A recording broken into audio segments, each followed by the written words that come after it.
Zakir Bhai, I was a Hindu first and I converted into Islam recently. What I would like to ask you a question is this, that when a woman is carrying a baby in a womb, Islam forbids abortion. But if a woman is facing some kind of a medical problem, if she's anemic, or if she has just delivered a baby recently, in recent months to come, and there's always a threat to her life, non-Muslims doctors say to abort it, and when the Muslim doctors say it is haram. And someone who's a little bit modern has said that if the child is for 40 days in the womb, before 40 days you can abort it, after 40 days it is not possible. You cannot do it under Islamic law. Is that right or is that wrong? The brother asked a question that is speaking that today scientifically, the doctors who want to abort, etc. Why does Quran does not give permission to abort if it's danger to the life of the mother? Quran speaks about abortion in Surah Anam, chapter 6, verse number 151. As well as in Surah Isra, chapter 17, verse number 31. It says, "Kill not your children for want of sustenance.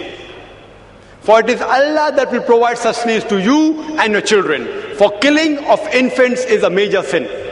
So abortion is haram under normal circumstances. For example, pork is haram. Alcohol is haram.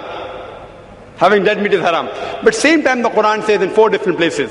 In Surah Baqarah chapter 2 verse number 173, in Surah Ma'idah chapter number 5 verse number 3, in Surah Anam chapter 6 verse number 145, and Surah Nahl chapter 16 verse number 115, it says that if unwillingly, if you disobey Allah subhanahu wa ta'ala, Allah is Rahman or Rahim. If under compulsion, if you disobey Allah subhanahu wa ta'ala, Allah is Rahman or Rahim. If you are dying of hunger, pork is the only dish that you can have. Pork becomes halal for you. It's perfectly halal, but don't have so much and keep on having after you don't require it. If you are in a jungle, if pork is the only thing that you can find to eat, or in a desert, pork becomes allowed for you only for that time. When you come back to the city, it becomes haram. The same way abortion, just because you don't want a child, is haram in Islam. It's a major sin. But if it's a danger to the life of the mother, it's totally allowed. Because in Islam, the life of the mother is more precious than the life of the child, which has not come in being on its own. I do know there are certain people who say that after 40 days it's not allowed, before 40 it's allowed.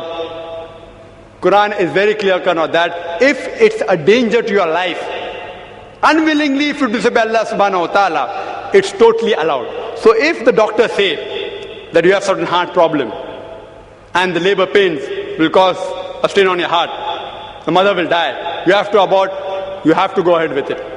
Because in Islam, you cannot sacrifice a greater loss to save a small loss. The life of the mother who's already alive and adult is more important than the child who cannot live on its own.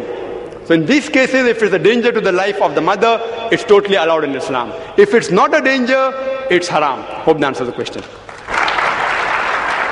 The next question from the ladies' side.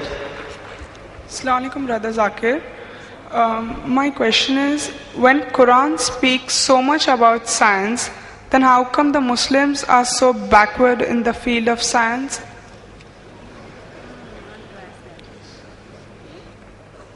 The sister posed the question that when Quran speaks so much about science, how come the Muslims are backward? Sister, I would mainly blame the media. The media today is in the hands of the Westerners, the Europeans. It's in their hand. They have the satellite, they have the television, they have the CNN, they have the BBC. It's in their hand. The media is in their hand. And whatever you read in your school books and books which you read in college, you'll read there that from 8th to the 12th century, it was the dark ages. Dark for whom? It was dark for the Europeans, not for the world. The Arabs and the Muslims were very much advanced from the 8th to the 12th century. They were very much advanced. The Europeans were backward. Because they were backward, they said it was dark ages for the world. It was not dark for the world, it was dark for the Europeans. With the limited instruments and technology what we had from 8th to 12th century, what discoveries the Muslim scientists made, it's unbelievable. Today, because science is advanced and making so many discoveries, there with the amount of limited facility we had, the amount of discoveries Muslim scientists made, it's unbelievable. For example, I quoted in my talk that Ibn Nafis, he discovered the blood circulation.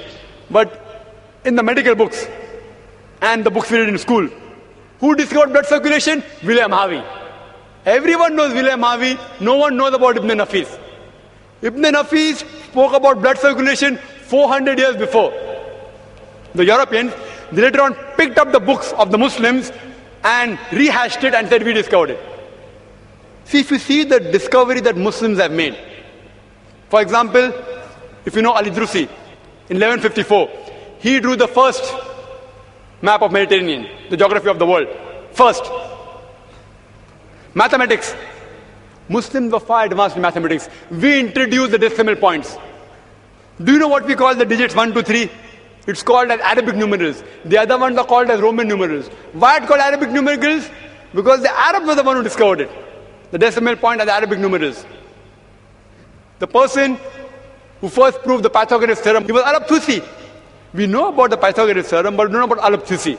He said that the square of the hypotenuse was equal to the sum of the opposite two sides of the triangle. Al-Biruni, he was an authority in trigonometry. All these people, they were experts. If you know of Al-Kindi, Al-Kindi, he was a philosopher, a mathematician, an astronomer. When great scientists like Galileo, Newton, etc., they said that all physical laws were absolute, he said that all physical laws are relative. And today we know the theory of relativity is proved by Albert Einstein. No one knows about Al-Kindi. He was the person who basically gave the idea of theory of relativity. Later on, he did more research and talked about theory of relativity. Who knows about the three brothers, Muhammad, Shakir and Hassan? Who know about them? They told the surface area of the earth from an angle at the Red Sea when people thought the world was flat. Chemistry. The Muslims are far advanced in chemistry. Ibn Hayyan, Jabir ibn Hayyan, they have Latinized the word Geber. So when we read in our textbook Geber, we think it's an European. It's a Muslim. Jabir ibn Hayyan. We know Geber, we don't know who's Jabir. He's the person who distilled alcohol. Alcohol comes from the Arabic word al-ghul, meaning ghost, evil spirit. Alkali is an Arabic word. He wrote 2,000 different pages only on chemistry.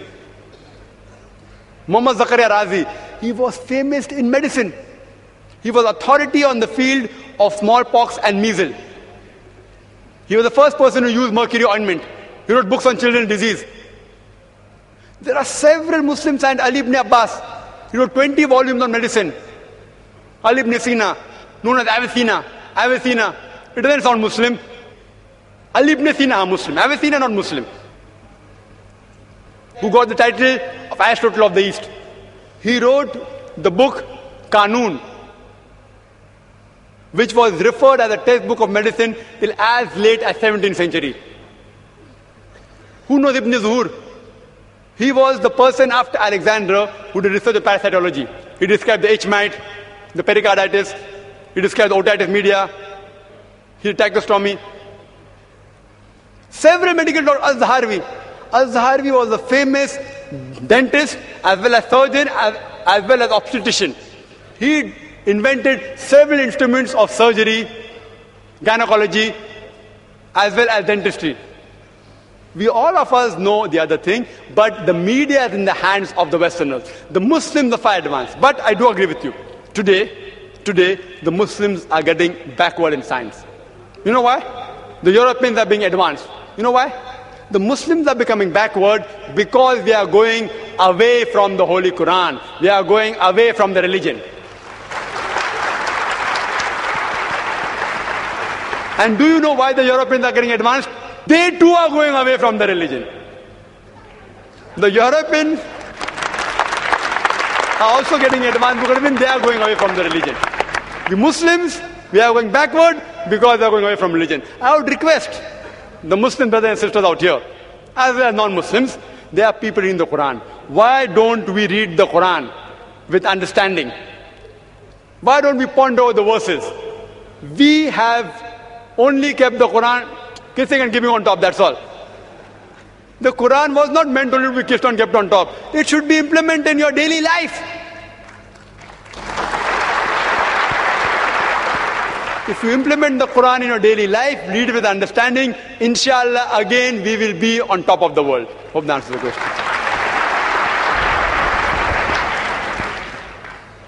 Now I would request our volunteers to give opportunity to any non-Muslim brothers and guests we have here at our mics to give them a preference and opportunity, and then our other brothers. I am K. Mahesh, lecturer from Sabu Siddiq Polytechnic in the computer department. I would like to ask regarding the Muslim marriage system, why Islam allows more than one woman to be married with a man? The brother posed the question that why does Islam allow a man to marry more than one wife? Quran is the only religious book on the face of the earth which says marry only one. There's no other religious book on the face of the earth. Whether you read the Ramayana, the Mahabharata, the Bhagavad Gita, the Bible, no religious book says marry only one except the Holy Quran. The Holy Quran says in Surah Nisa chapter 4 verse number 3, it says, marry women of your choice in twos, threes or fours. But if you can't do justice, marry only one. If you can't do justice, marry only one. Otherwise, if you can do justice, Quran has put an upper limit, 2, 3 or 4. Maximum 4, not more than that. Previous religions, they gave permission for a man to marry as many wives as you want. Quran put an upper restriction of maximum 4. You know why? Because if you think logically, if you analyze, but it says at the same time, in Surah Nisa chapter 4 verse 129, it is difficult to do justice between your wives. It's difficult.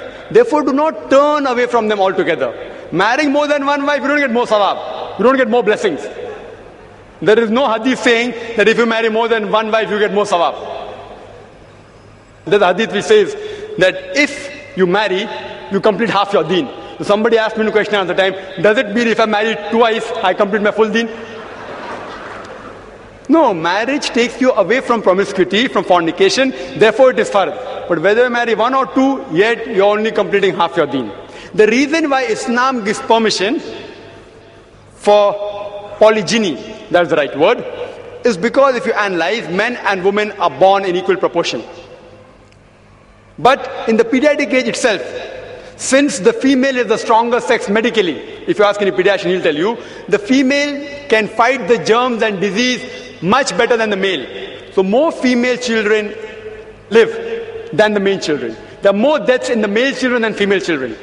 When you grow up, there are accidents, death due to cigarette smoking, death due to war. More male die than female. War in Afghanistan. Do you know more than 1 million people died? Mainly they were gents. Whatever it is, whatever you said. More men die than female. If you analyze the statistics, India is one of the few countries in which there is more male than female. You know why? Because of female infanticide. Every day, 3,000 fetuses are being aborted when they identified that they are females. More than 1 million aborted every year in India on being identified they are female. That's the reason. Otherwise, if you see the statistics of America, there are more than 7.8 million females than males in America alone. In New York alone, there is 1 million female more than male. And out of the population of New York, 1/3 are gay, sodomite, Luth.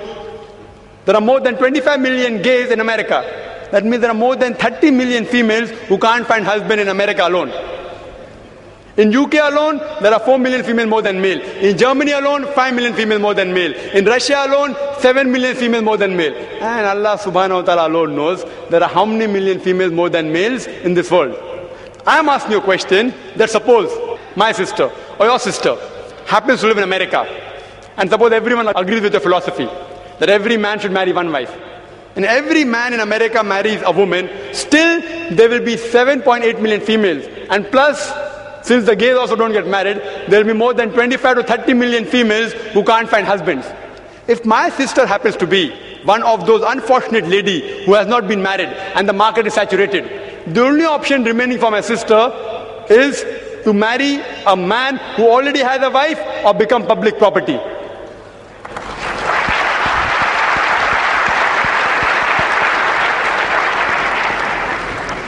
The next question from a brother on the left.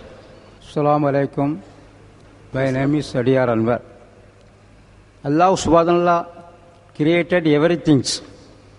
Some verses we created, prepared like this? Why plural is coming? The brother posed the question that why has the word we used in the Quran for Allah subhanahu wa ta'ala? Is it more than one? Brother, we in Arabic, there are two types. One is we for plural, one is royal plural. Royal plural. Like for example, if you know Rajiv Gandhi, how he used to speak, he used to say, hum dekhna chahte hai, hum. That hum was not plural, it was singular. It's a royal plural, it's called. The same way Allah subhanahu wa ta'ala, some places uses I, some places uses we. The we in Arabic does not indicate plurality. It means royal plural. Actually it is singular. So we, when it says we have created you, it means singular Allah subhanahu wa ta'ala. Quran clearly states in Surah Ikhlas, chapter 112, verse number 1, Qul huwallahu ahad. Say he is Allah one and only. Allah is only one, not more than one. Hope that answers the question. Assalamu alaikum, brothers and sisters. I would like to know whether organ transplant and organ donation are permitted in Islam. The sister posed a question that is organ transplantation or donation allowed in Islam or not? There's no verse in the Holy Quran directly saying that whether you should give or you should not give. It's silent on that issue. There were various conferences taking place by various ulama throughout the world, including in Malaysia, in Jeddah, in Riyadh, even here, on this issue where organ transplantation is allowed or not. By the consensus of the ulama of the world, today they say that organ transplantation is allowed if you satisfy the three conditions. First is the organ that are going to give to the person. The person, if he receives the organ, his life will be saved. Only if his life is in danger, and then if he wants the organ, then it's allowed. Point number 2, the person donating the organ, he should not do it for economical reasons, not for money. Not for getting 1 lakh rupees or 2 lakh rupees. Third is after the person donates the organ, it should not cause loss of his life. Today science tells that there are certain organs in the body, for example the kidney.